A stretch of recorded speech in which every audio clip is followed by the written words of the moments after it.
Good morning, student. Today we will study about the poem Geography lesson. आज हम Geography lesson जो poem है class 8 में वह पढ़ेंगे। इस पोएम के पोइट का नेम है Zulfikar Ghosh.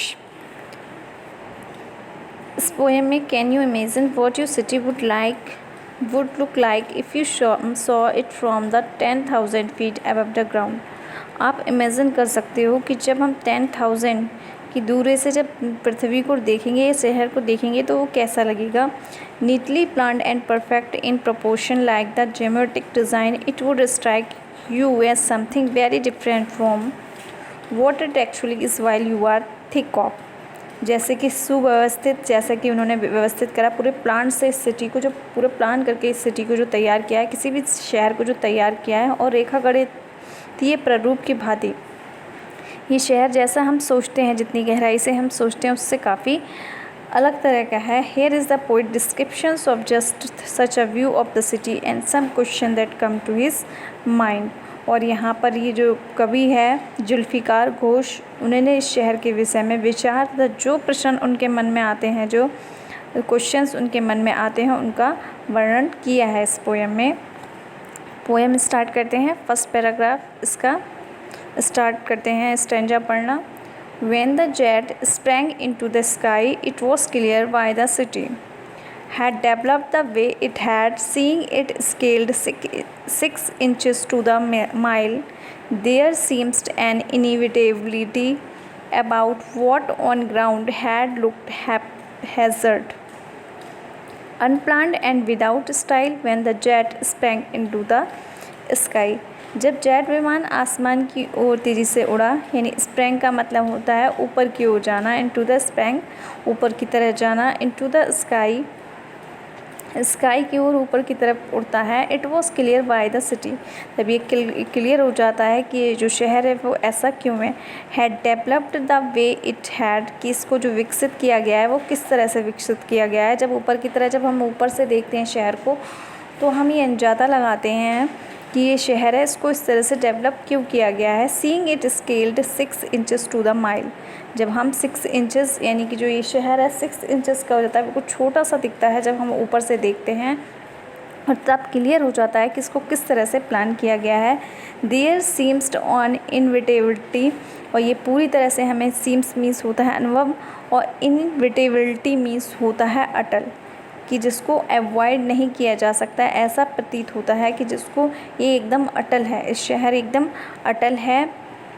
About what on ground had looked haphazard, haphazard का मतलब होता है विदाउट प्लान और ऑर्डर, कि ये जो ग्राउंड है ऐसा लगता है, यानी कि बिल्कुल बेकार सा लगता है। ये जो ग्राउंड है बिल्कुल बेकार सा लगता है, जब हम ऐसे नीचे से देखते हैं तो ऐसे ही उल्टा सीधा लगता है, लेकिन हम जब ऊपर से देखते हैं तो हमें ये महसूस होता है, हमें ये क्लियर हो जाता है कि सिटी को ऐसा क्यों बनाया गया है। अनप्लान्ड एंड विदाउट स्टाइल, कि बिना प्लान किए और बिना स्टाइल के इसको क्यों बनाया गया है। When the jet sprang into the sky, जब जो हमारा विमान है वो आसमान की ओर तेज़ी से उड़ा, तब हमने ये ज़्यादा लगाया शहर को। जब ऊपर से देखा तो बिल्कुल छोटा सा लग रहा था, और तब हमें ये ज़्यादा लगा कि शहर को इस तरह से प्लान क्यों किया गया, इस तरह से क्यों बनाया गया है। ज़मीन पर जब हम देखते हैं, तो ज़मीन पर जब हम होते हैं ग्राउंड पर, तब वो ऐसा ही बिल्कुल बेकार सा और बेनक्शा लगता है, लेकिन जब हम ऊपर से देखते हैं तो वो बहुत ही सुंदर शहर लगता है।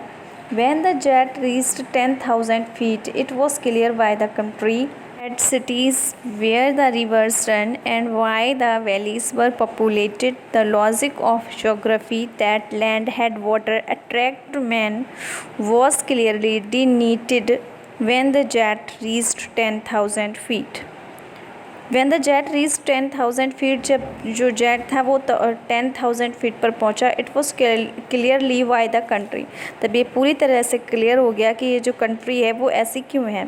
Had cities where the rivers run, की जो सिटीज़ हैं, शहर हैं, वहाँ पर नदियाँ क्यों बहती हैं। And why the valleys were populated, और जो वैलीज़ होती हैं, जो घाटियाँ हैं, उनके आसपास इतनी ज़्यादा लोग क्यों हैं, यानी जनसंख्या क्यों है इतनी ज़्यादा। तो लॉजिक ऑफ ज्योग्राफी, ये लॉजिक है ज्योग्राफी का, यानी कि ये तर्क है भूगोल का, that land and water attract man, कि जो लैंड है यानी कि जो ज़मीन है और जो जल है वो आदमी को आकर्षित करते हैं। जो पृथ्वी का हिस्सा है और जो पानी है वो आदमी को अपनी ओर खींचते हैं, अपनी ओर ले करके आते हैं, आकर्षण है, जिसकी वजह से जो वैलीज़ हैं यानी जो घाटियाँ हैं उनके आसपास बहुत ज़्यादा जनसंख्या है। वॉज क्लियरली डिनीटेड, ये पूरी तरह से क्लियर हो गया, पूरी तरह से ये दिखाई देने लगा कि जो लैंड और जो वाटर है वो आदमी को अपनी तरफ आकर्षित करते हैं। When the jet reached 10,000 feet, जब jet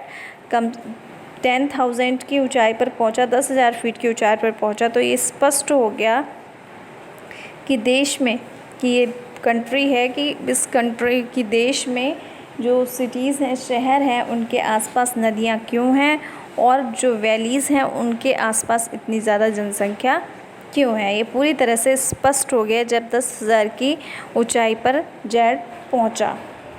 When the jet rose 6 miles high, it was clear the earth was round and that it had more sea than land.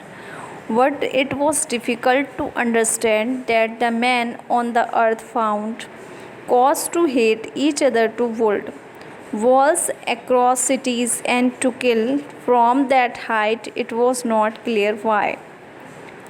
When the jet rose 6 miles high, जब 6 miles high जब jet पहुंचा तब क्या होता है, it was clear the earth was round, तब ये पूरी तरह से क्लियर हो गया कि जो पृथ्वी है वो गोल है, and that it had more sea than land, और ये भी क्लियर हो गया कि जो सी है लैंड से ज़्यादा यानी भूमि से ज़्यादा यहाँ पर पानी है, सागर है, यानी सीज़ हैं ज़्यादा, लैंड यानी भूमि कम है, यानी जो खाली हिस्सा है वो कम है, बल्कि पानी ही पानी पृथ्वी पर है। But it was difficult to understand, लेकिन ये समझना बहुत ही ज़्यादा कठिन है, that the man on the earth found, कि जो पृथ्वी पर व्यक्ति हैं, जो अर्थ पर आदमी हैं, causes to hate each other, to build walls across cities and to kill, कि एक दूसरे से पृथ्वी पर जो मनुष्य हैं, ये समझना बहुत ही कठिन है कि पृथ्वी पर जो मनुष्य हैं वो एक दूसरे से नफ़रत क्यों करते हैं, एक दूसरे से घृणा क्यों करते हैं। To build walled across cities and to kill, उन्होंने जो है वो are par,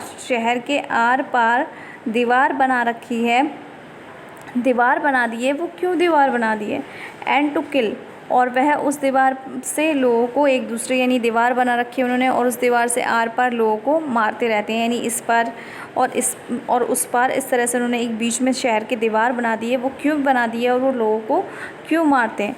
from that height it was not clear why, और ऊंचाई से वो एक दूसरे की जान लेते हैं, ये बात मुझे समझ में नहीं। And to kill from the height, और वह लोगों को ऊंचाई से लोगों को मारते हैं। It was not clear why, और यह बात मेरी समझ में नहीं आई। वो कहता है कि लोगों ने, पृथ्वी पर लोग एक दूसरे से नफ़रत करते हैं, उन्होंने शहर के आर पार, यानी कि शहर में ही आर पार दीवार बना रखी है, तो उन्होंने इस तरह की दीवार क्यों बना रखी है। और and to kill from the height, और वह ऊंचाई से लोगों को मारते हैं, ऐसा वो क्यों करते हैं, ये बात मेरी क्लियर यानी मुझे समझ में नहीं आई। So students, we know some difficult word in first stanza. स्प्रेंच का मतलब होता है एंटर्ड स्पीडली अपवर्ड, ऊपर की ओर उड़ा। अब next word is developed. Developed का मतलब होता है इम्प्रूव्ड, सुधार किया या फिर विकास करना। डेवलप्ड का मतलब होता है विकास करना। नेक्स्ट वर्ड है इनिविटेबिलिटी, का मतलब है अटल होना। That can not be avoided, जिसको अवॉइड नहीं किया जा सकता, जिसको हटाया नहीं जा सकता। हैपहैज़र्ड का मतलब है विदाउट प्लान और ऑर्डर, यानी कि बिना प्लान के और बिना ऑर्डर के कोई भी काम को करना। अनप्लान्ड का मतलब होता है अनमैनेज्ड, यानी बेनक्शा। नेक्स्ट स्टेंजा के डिफ़िकल्ट वर्ड है पॉपुलेटेड। पॉपुलेटेड मीन्स होता है डेंस्ड एरिया ऑफ पीपल, यानी कि घना एरिया व्यक्तियों का। नेक्स्ट वर्ड है लॉजिक, आर्ट ऑफ रीजनिंग, तर्क। Next word attracted. अट्रैक्टेड इसका मीन्स है फैसिनेटेड, मीन्स आकर्षित किया। Next word delineated. Delineated means होता है शोन। डीलाइनेटेड मीन्स होता है शोन, दिखाई गया, दिखाया गया। Next word to understand. To understand means to know, यानी समझना। Next word to build wall. To construct a wall, यानी कि दीवार को बनाना, जो दीवारें होती हैं उनको बनाना। कंस्ट्रक्शन, यानी कंस्ट्रक्शन मीन्स कोई भी वर्क वगैरह होता है, कोई बिल्डिंग वगैरह बनती है, उसको कहते हैं कंस्ट्रक्शन।